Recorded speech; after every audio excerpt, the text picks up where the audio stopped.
It looks as though the government are doing something right. Inflation figures down. Good morning. Morning. Inflation, has come down a bit this morning. Almost 1%. Closer to the target of 2%, largely driven by a drop in the energy price cap. But core inflation is still, I think it's around 3.6 to 3.9%, which is hotter than the markets were expecting it to be. So this is not kind of out of the woods yet. It's in the right direction, but there's still much more to be done. Tell me about your securonomics. What would you do to change it? Well, I'm glad you asked, Kay, because securonomics is a really important part of the message today. So Rachel Reeves, Shadow Chancellor, David Lammy, Shadow Foreign Secretary, giving a speech today on the need for a more resilient economy in the UK. And the reason that's important is because the huge spike that happened recently was largely driven by international gas prices when Russia invaded Ukraine, which drove up the overall cost of bills, particularly energy bills.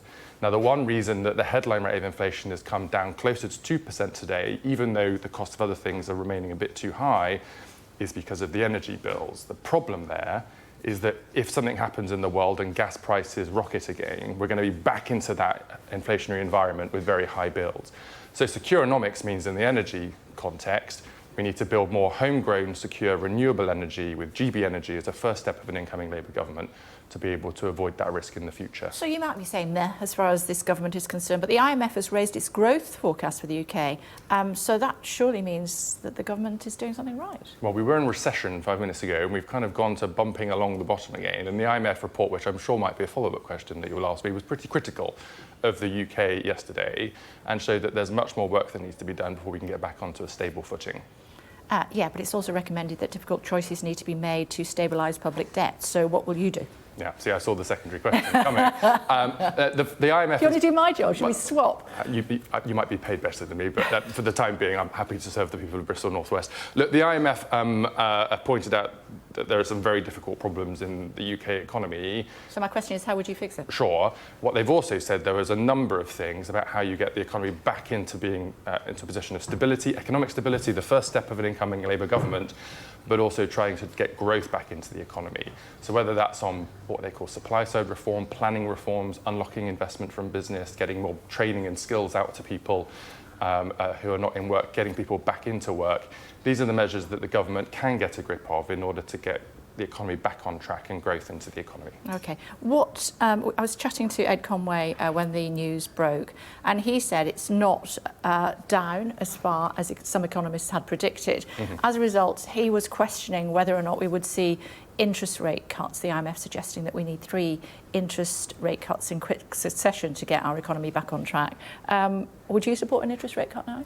Well, it's an independent decision for the Bank of England. I think anyone with a mortgage, such as me and others, would like a cut in the Bank of England base rate because it reduces the cost of any borrowing that we have. But the Governor of the Bank of England's been clear overnight that he'll only do that when he sees inflation coming down on a sustainable basis.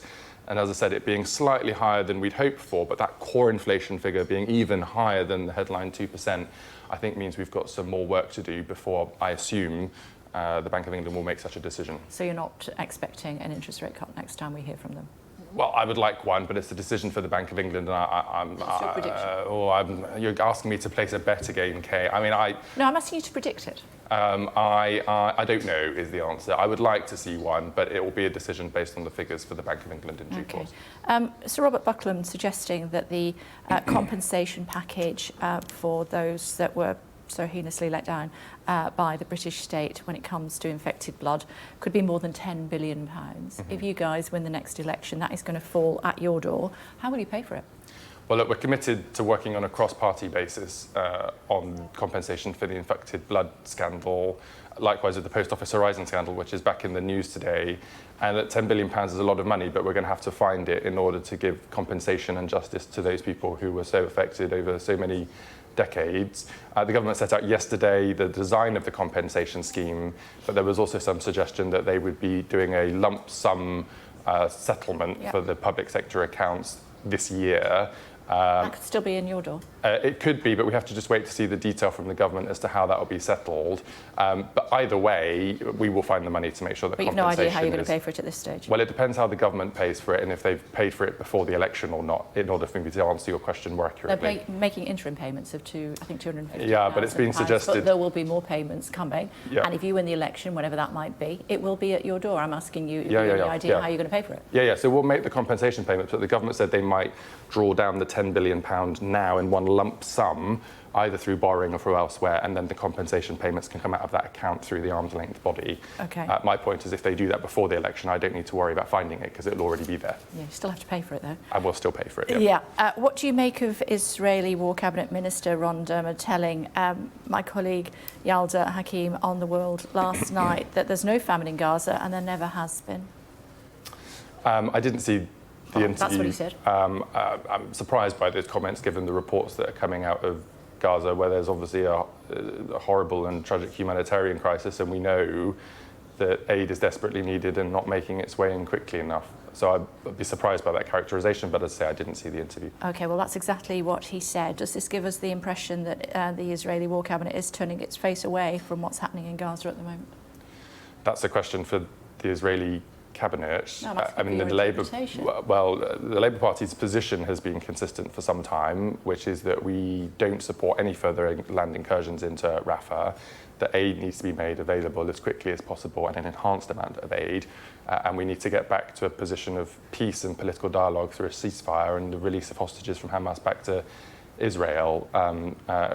Whether that's likely or not is a question for Israel and Hamas, but that's the position that we have in the Labour Party. And what's Labour's position on recognising Palestine? Ireland have got a news conference. The Irish government later on, we're expecting them to say that they will recognise a Palestinian state. We expect Spain to do the same. France is saying that they see no reason why not. What would a Labour government's view be? I'm not sure of the direct answer to that, Kay. What I do know is that our position is we want a two-state solution for Palestine and for Israel. So on that, have to recognise Palestine. On that basis, my assumption is that we would want to recognise Palestine on that basis. What I don't know is what the current government position is and what today the Labour Party answer to that question would be. OK. If I asked you for the 6 commitments, you would know what they were, wouldn't you? Yes, and I was going to bring my fold-out thing to be theatrical about it, and I forgot to pick it up this morning. OK, so tell me. Are you going to run me through? Yeah. So, OK, the 6 first steps for an incoming Labour government. The last 2 shadow ministers have both got it wrong. I saw Sarah Jones did a good job on your show. But not good enough. Did she not? No. Oh, I thought she passed the test. She said 40,000 extra appointments a day as opposed to a week. Oh, it'd be nice to have them every day, but I'm not sure we could deliver that as ambitious as we are. Yeah, you're trying to sidetrack me. What are OK, we're going to do it. Number 1, we're going to bring stability back to the economy because stability is change. Number 2, the 40,000 extra appointments to clear the NHS backlog, correct, with evening and weekend appointments being made available. We're going to set up GB Energy, which I've talked about already, to get energy bills back into a stable position and keep them low in the UK.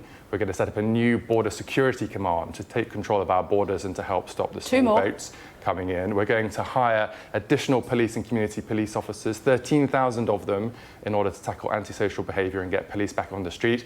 And the final one, 6,500 extra teachers to be able to give our kids the opportunities they deserve. Very well done. There you are, very good at figures and also know what the pledges are. You'll get a gold star, won't you, when it comes to Shadow Cabinet? I look forward to it. It's always great to see you. Thanks so much indeed.